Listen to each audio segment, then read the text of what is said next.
Control. Es el proceso que usan los administradores para asegurarse de que las actividades realizadas corresponden con los planes. El control también puede utilizarse para evaluar la eficiencia del resto de las funciones administrativas, la planeación, la organización y la dirección.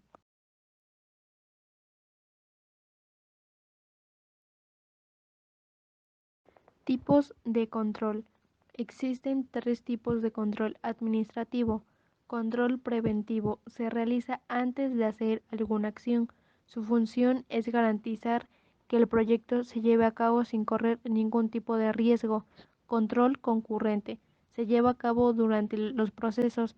Su función es garantizar que todo se realice de manera óptima, supervisando las distintas etapas y asegurándose de que no se comprometa la calidad o la seguridad. Control de retroalimentación. Se lleva a cabo una vez finalizado el proceso o actividad. Su objetivo consiste en obtener información acerca del desempeño del proceso y las posibles mejoras a implementar. Principios de control.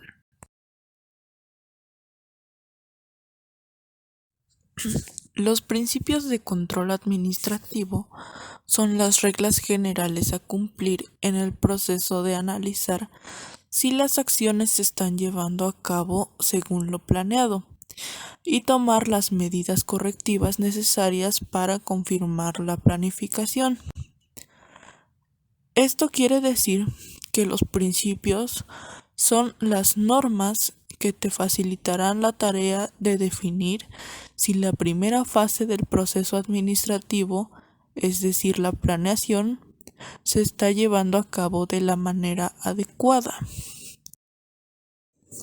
A continuación, los principios de control según Harold Kohns. Los principios de Harold Kohns se dividían en dos partes. La primera según la estructura y la segunda por su proceso. Ahora vamos a ver según la estructura. Principio de reflejo de planes. Mientras más claros sean los planes, se contará con mejores diseños de control que responderán adecuadamente a las necesidades de los administradores. Este principio de control depende de la planeación y requiere que los planes sean detallados y explícitos, con el fin de que el control tenga un mejor desarrollo. Principio de adecuación organizacional. En la medida en que una estructura organizacional sea más completa e integrada, y el diseño de control sea mejor a fin de reflejar el punto de la estructura organizacional en el que recae la responsabilidad sobre las acciones, se facilitarán los controles y la corrección de desviaciones respecto de los planes. Principio de individualización de los controles. Entre más comprensible sea la información que reciben los administradores sobre las técnicas de control, más las utilizarán y se obtendrán mejores resultados. Este punto es parecido al primero, sin embargo, se refiere a las órdenes que se llevan a cabo en el proceso de control.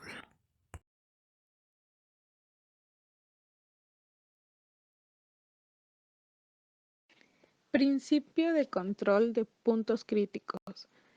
El control eficaz necesita poner atención especial en los puntos críticos para la evaluación del desempeño con base en los planes trazados. Principio de normas. El control requiere normas objetivas, precisas y adecuadas. Principio de excepción. En la medida que los administradores concentren más sus esfuerzos de control en excepciones administrativas, más eficientes serán los resultados.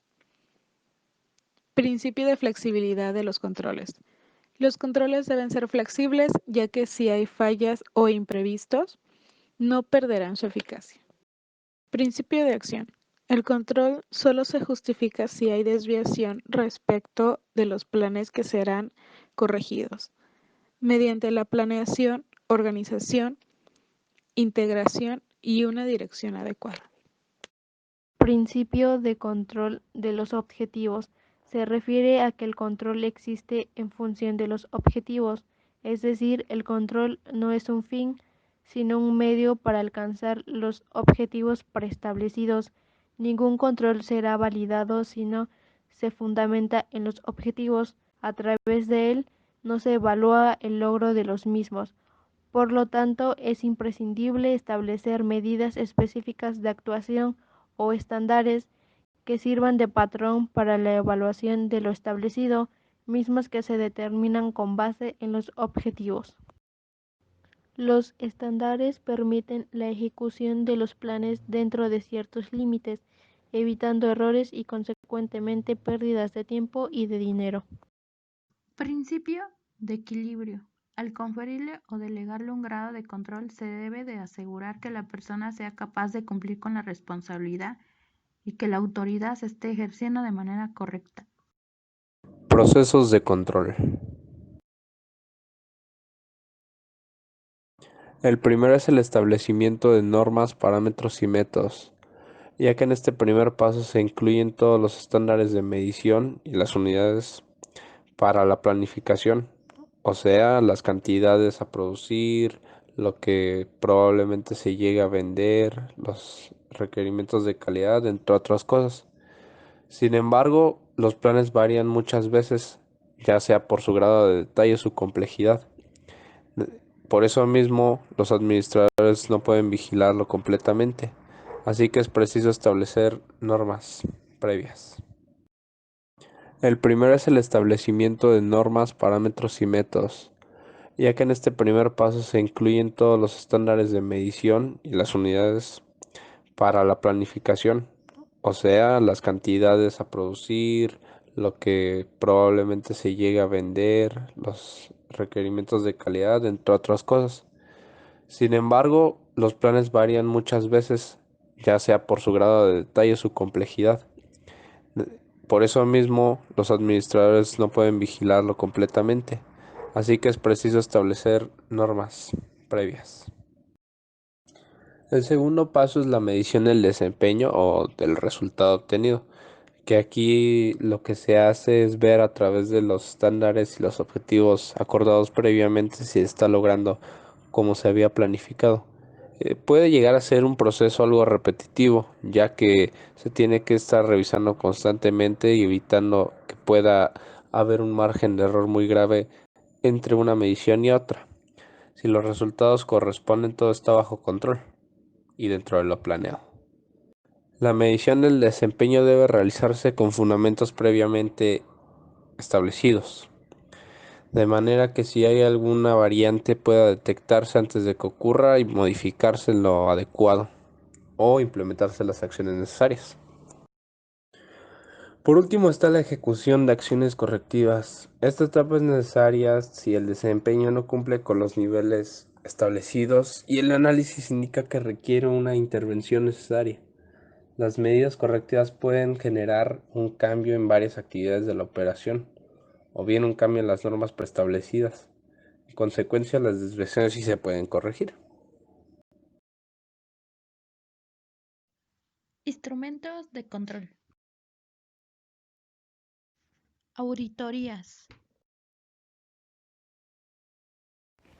La auditoría puede definirse como un proceso sistemático para obtener y evaluar de manera objetiva las evidencias relacionadas con informes sobre actividades económicas y otros acontecimientos relacionados.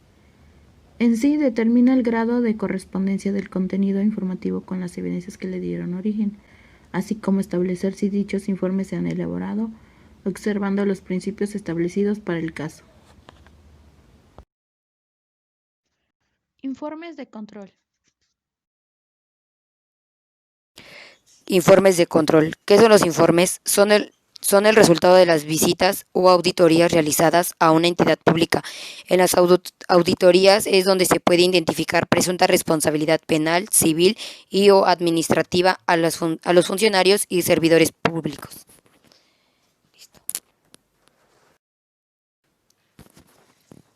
Tipos de informes empresariales. La finalidad de un informe empresarial es básicamente transmitir información a las personas que trabajan en la misma y que pueden tomar decisiones sobre la actividad de la empresa. Además de poder ser un informe expositivo, demostrativo o interpretativo dentro del tejido empresarial, podemos diferenciar diferentes tipos de informes empresariales. Tipos de informes empresariales. Los sectoriales. Sectoriales. Repasa la situación y la evolución del sector y la compara con la empresa. La reputación online. Este tipo de documentos valora toda la información de la marca, así como su presencia online y offline. Impago de personas y pymes. En este caso se recoge información financiera sobre una persona física o jurídica. Administradores. En este caso, toda la información sobre un administrador y las sociedades que representa. Autónomos. Estos informes empresariales se elaboran de la mano de este colectivo y contienen todo tipo de información financiera, judicial y comercial. Informes de control. ¿Qué son los informes? Son el resultado de las visitas o auditorías realizadas a una entidad pública. En las auditorías es donde se puede identificar presunta responsabilidad penal, civil y o administrativa a los funcionarios y servidores públicos. Pasos para la creación de un informe empresarial.